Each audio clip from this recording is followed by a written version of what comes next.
Hello everyone, welcome to Sanmarga classes. ರೇಖೆಗಳು ಮತ್ತು ಕೋನಗಳು ಅಧ್ಯಾಯದ 55ನೇ ಪ್ರಶ್ನೆಯನ್ನ ಗಮನಿಸಿ. ಸೊ ಚಿತ್ರದಲ್ಲಿ ಎಬಿ ಸಮಾಂತರ ಸಿಡಿ ಆಗಿದೆಯೇ? ನಿಮ್ಮ ಉತ್ತರವನ್ನ ಸಮರ್ಥಿಸಿ.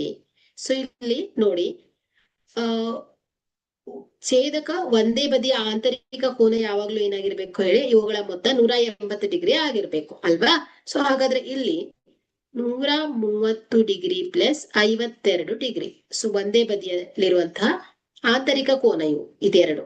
ಸೊ ಇವುಗಳ ಮೊತ್ತ ನಮ್ಗೆ 180 ಡಿಗ್ರಿ ಬರ್ಬೇಕು. ಬಟ್ ಇಲ್ಲಿ ಏನಾಗ್ತಾ ಇದೆ, 130 ಪ್ಲಸ್ 52 ಡಿಗ್ರಿ ಅಂದ್ರೆ 182 ಡಿಗ್ರಿ ಆಯ್ತು. ಸೊ ಹಾಗಾಗಿ ಇಲ್ಲಿ ಎ ಬಿ ಏನಾಗಿದೆ, ಸಿಡಿಗೆ ಸಮಾಂತರವಾಗಿಲ್ಲ. ಓಕೆ, ಕಾರಣ ಏನ್ ಹೇಳಿ, ಛೇದಕದ ಒಂದೇ ಬದಿಯ ಆಂತರಿಕ ಕೋನಗಳ ಮೊತ್ತ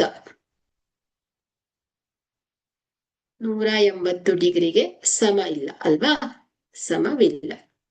ಸೊ ಹಾಗಾಗಿ ಇಲ್ಲಿ ಎ ಬಿ ಸಮಾಂತರವಾಗಿ ಸಿಡಿ ಆಗಿಲ್ಲ. Okay, thank you.